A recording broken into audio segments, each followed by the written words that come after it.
لله الذي طهر أهل بيت نبينا من كل رجس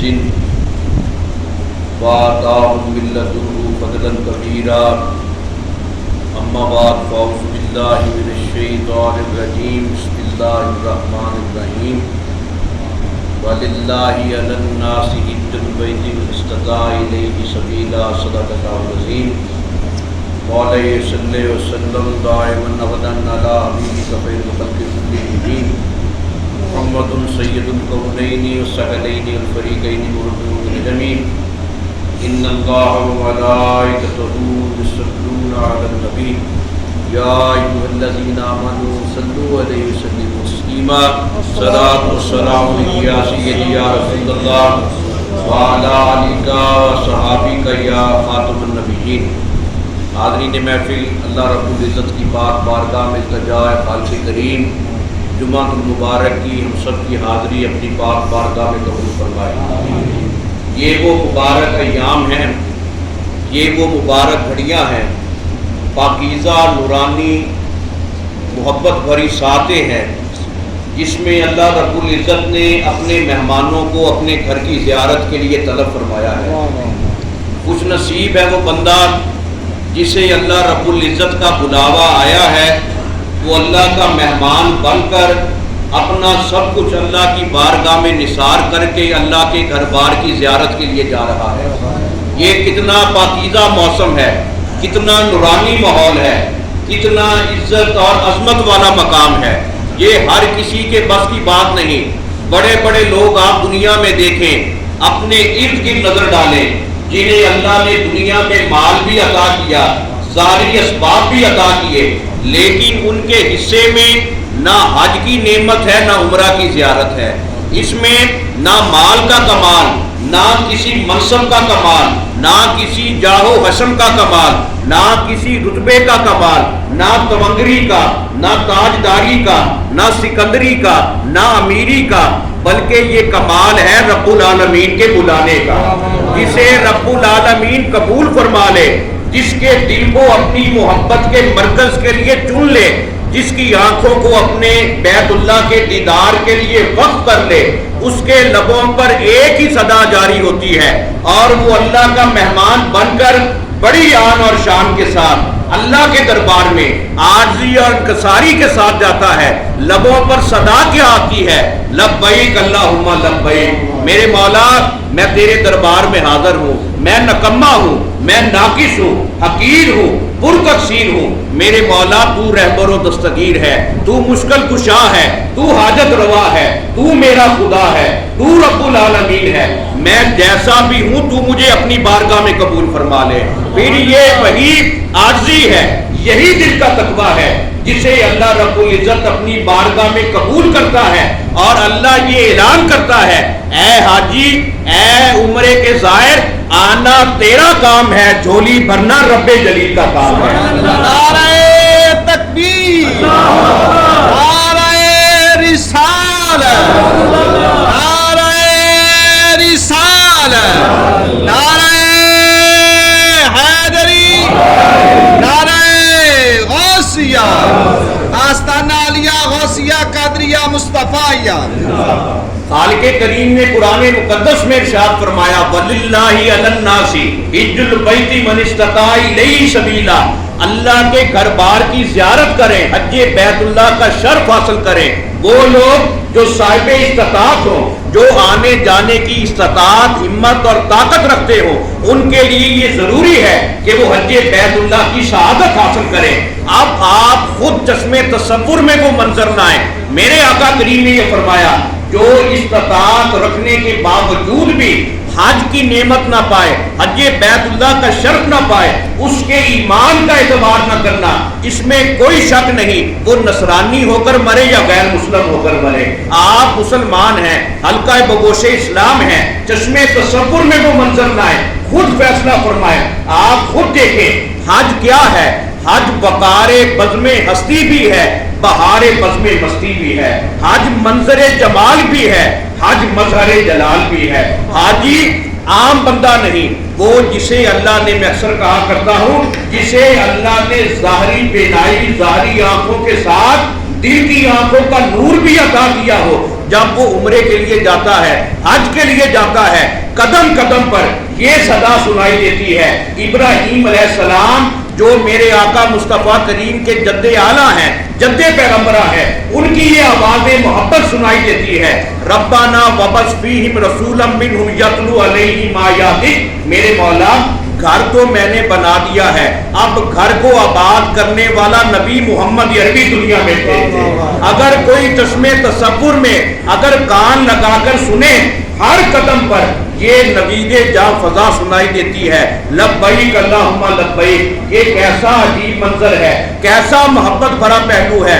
آپ دیکھیں میں اور آپ، ہم دنیا کے لباس پر اکڑتے ہیں، دنیا کے لباس پر ناز کرتے ہیں، اگر میرے اور آپ کے کپڑے پر مٹی لگ جائے، کوئی بھی کنکر کا ڈھیلا پڑ جائے، کوئی بھی چیز لگ جائے، کوئی بھی تنکا پڑ جائے، ہم اسے صاف کرتے ہیں، دور بھگاتے ہیں، لیکن اللہ رب العزت کا اور اللہ رب العزت کی بارگاہ کا معیار دیکھیے، اللہ یہ کہتا ہے، حالانکہ اللہ یہ کہہ سکتا تھا میری بارگاہ میں آ رہے ہو، حج کے لیے آ رہے ہو، عمرے کے لیے آ رہے ہو، فلاں ملک کا لباس پہنو، فلاں شہر کا لباس پہنو، فلاں قیمتی کپڑا پہنو، اللہ نے یہ کوئی تخصیص نہیں فرمائی، یہ حکم نہیں لگایا، بلکہ اللہ نے فرمایا کیا ہے کہ دنیا کا لباس اتارو، میری بارگاہ میں دنیا کے لباس کی قدر و قیمت نہیں، تقوی کے لباس کی قدر و قیمت ہے، جسے اللہ نے یوں بیان فرمایا، خالق کریم کا فیصلہ ہے، وَلِبَاسُ التَّقْوَىٰ ذَلِكَ خَيْرٌ،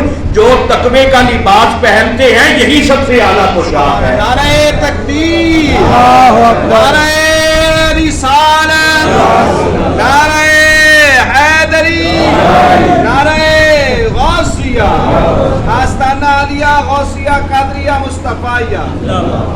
اب جیسا میں نے عرض کیا، اللہ کہہ سکتا تھا فلاں ملک سے لباس کو ہوا، فلاں کپڑا پہنو، فلاں لباس پہنو، لیکن اللہ نے یہ فرمایا یہ دنیا کی حقیر سوچ ہے، گھٹیا سوچ ہے، شیطانی سوچ ہے، اگر میری بارگاہ میں آنے کا قصد ہے، ارادہ ہے، تمنا ہے، شوق ہے، اشتیاق ہے، دنیا کا لباس اتارو اور لباس احرام پہنو، اور صوفیہ سے پوچھو، عارفان حق سے پوچھو، اللہ کے ولیوں سے پوچھو، ارباب بصیرت سے پوچھو، لباس احرام ہے کیا؟ لباس احرام کفن میت ہے، گویا حاجی مردہ بدل زندہ ہے۔ اصل میں اللہ چاہتا یہ ہے پہلے اپنے آپ کو مٹاؤ، پھر میری بارگاہ میں آنے کا ارادہ کرو، اپنی میں کو نہیں مٹاؤ گے، اپنی ہستی کو فنا نہیں کرو گے، اپنے آپ کو گم نہیں کرو گے، اپنے ہستی کو اپنے رب کی رضا میں فنا نہیں کرو گے، کوئی مقام نہیں پا سکتے۔ دنیا کا لباس اتارو، کفن میت پہنو، لباس احرام کفن میت ہے، حاجی مردہ بدل زندہ ہے، گویا جب بندہ اپنے آپ کو مٹا کر موتو قبلہ انتموتو کی تصویر بن کر جاتا ہے، مولانا جامی بھی پکار اٹھتے ہیں، بندہ عشق شدی ترک نسب کن جامی، دریران فلاں ابن فلاں چیزیں نیس۔ آپ یہ کہتے ہیں اگر کسی نے عشق کا منظر دیکھنا ہو وہ حج کو دیکھے، وہ عمرے کو دیکھے، یہاں پر فلاں ابن فلاں کی کوئی حیثیت نہیں، سارے ہی عشق کے بندے ہیں، سارے ہی عشق کے رستے پر چل رہے ہیں۔ پھر یہ وہ کیفیت ہے، حاجی قدم قدم پر، عمرہ کرنے والا قدم قدم پر یہ اعلان کرتا ہے یہ عشق نہیں آسان، بس اتنا سمجھ لیجئے ایک آگ کا دریا ہے اور ڈوب کے جانا ہے۔ یہ وہ محبت کی حقیقت ہے جسے ہر کوئی نہیں سمجھ سکتا۔ خوش نصیب ہے وہ بندہ جسے اللہ نے بلایا ہے حج کی صورت میں، عمرہ شریف کی نعمت کی صورت میں۔ ہم کتنے مقدر والے ہیں، یہ پاک ایام اللہ ہمیں عطا فرما رہا ہے، ان پاک دنوں کی ہمیں قدر کرنی چاہیے۔ اور میرے آقا نے یہ فرمایا جس بندے کی پہلی نگاہ کعبہ شریف پر پڑے، بیت اللہ شریف پر پڑے، ابھی اس نے دعا کے لیے ہاتھ نہیں اٹھائے، جو بھی تمنا دل میں ہوگی اللہ ہر تمنا پوری فرمائے گا۔ ابھی وہ آیا نہیں ہے، حرم کعبہ میں داخل نہیں ہوا، حدود میں نہیں آیا، دور سے سفر میں کسی بھی مقام پر سواری پر آتے ہوئے پہلی نگاہ بیت اللہ شریف پر پڑے، جو بھی دعا دل میں ہوگی، تمنا دل میں ہوگی، اللہ پوری فرما دے گا۔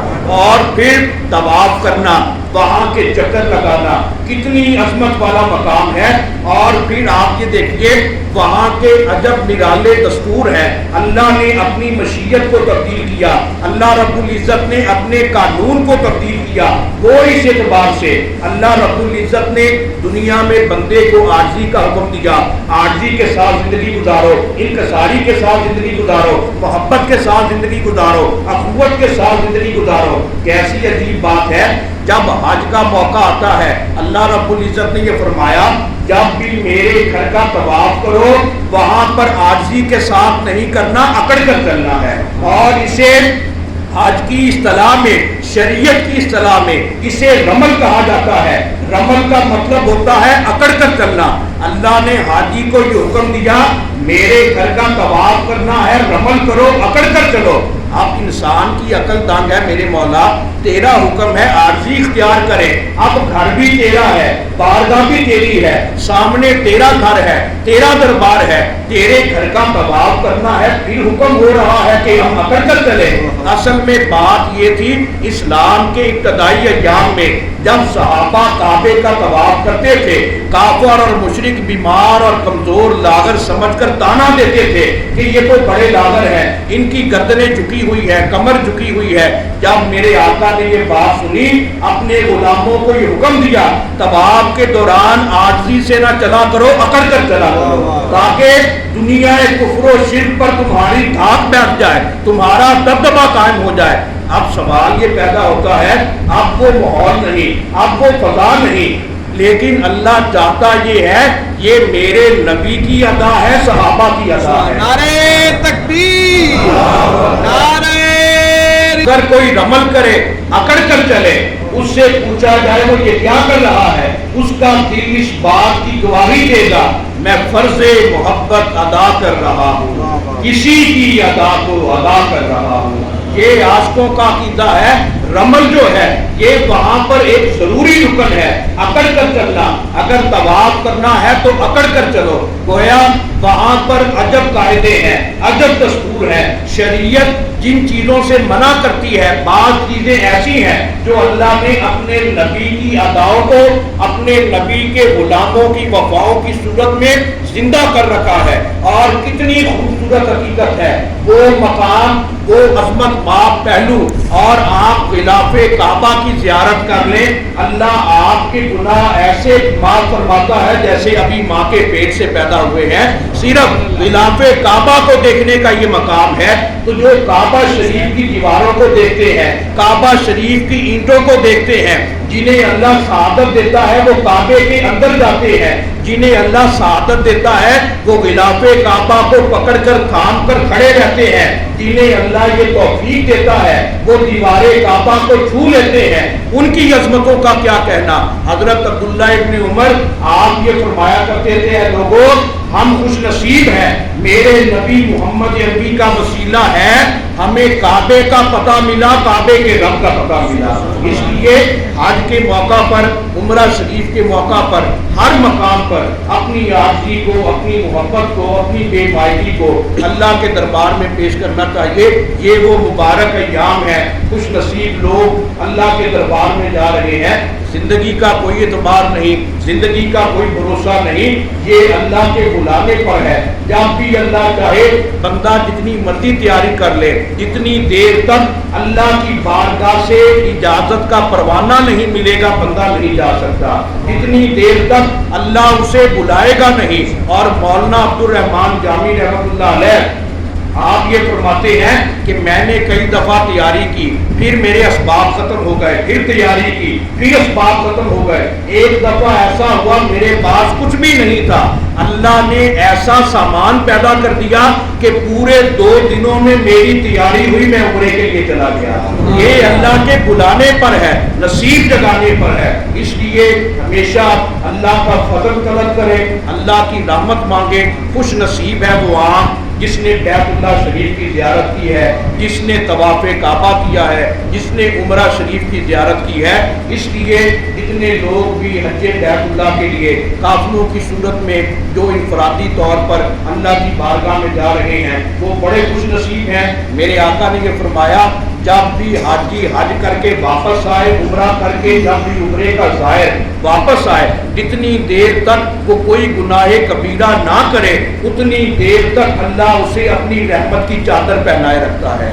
آپ خود فیصلہ کریں کہ وہ کتنا عالی شان بندہ ہوتا ہے کہ جتنی دیر تک وہ کوئی کبیرہ گناہ نہ کرے، حاجی اور عمرہ کرنے والا وہ دنیا میں رہے، اللہ اسے اپنی رحمت کی چادر عطا کیے رکھتا ہے۔ اس لیے ہمارا یہ حق بنتا ہے عمرہ کی اللہ توفیق دے، حج کی توفیق دے، جب واپس آئے تو اسی طرح اس مقصد کے مطابق اپنی زندگی بسر کریں، نماز پنجگانہ پابندی کے ساتھ پڑھیں، حج کے مقصد کو سمجھیں، حج کی روح کو سمجھیں، حج کے فلسفے کو سمجھیں، اور جو لوگ وہاں پر جا رہے ہیں اللہ رب العزت انہیں خیر و عافیت کے ساتھ پہنچائے، اللہ تعالیٰ خیر و عافیت کے ساتھ ان کے یہ مناسک حج جو ہے وہ پورے فرمائے۔ ہم خوش نصیب ہیں مرشد کامل حضرت پیر محمد مصطفیٰ گیلانی پیران پیر گودرا کے خادم اور غلام ہیں۔ اس لیے ہمارا یہ حق بنتا ہے کہ اپنے مرشد کامل کے صدقہ سے بیت اللہ شریف کی حاضری کی دعا مانگے۔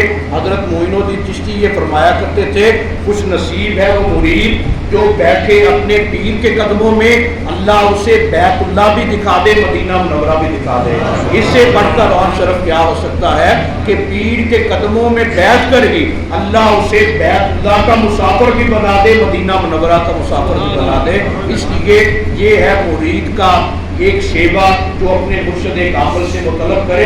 ہم تو دنیا مانگتے ہیں، ہم دنیا کے طلبگار ہیں، اپنے مرشد کی بارگاہ سے اللہ کے طالب بنے، اللہ کی ذات کو طلب کریں، بیت اللہ کے جلوے مانگے، مدینہ منورہ کی جلوے مانگے، پھر آپ دیکھیں دل کا سیاہ آئینہ جو ہے وہ کیسے روشن ہوتا ہے۔ ہم صرف دنیا مانگتے ہیں، اس لیے میرا اور آپ کا دل روشن نہیں ہو سکتا۔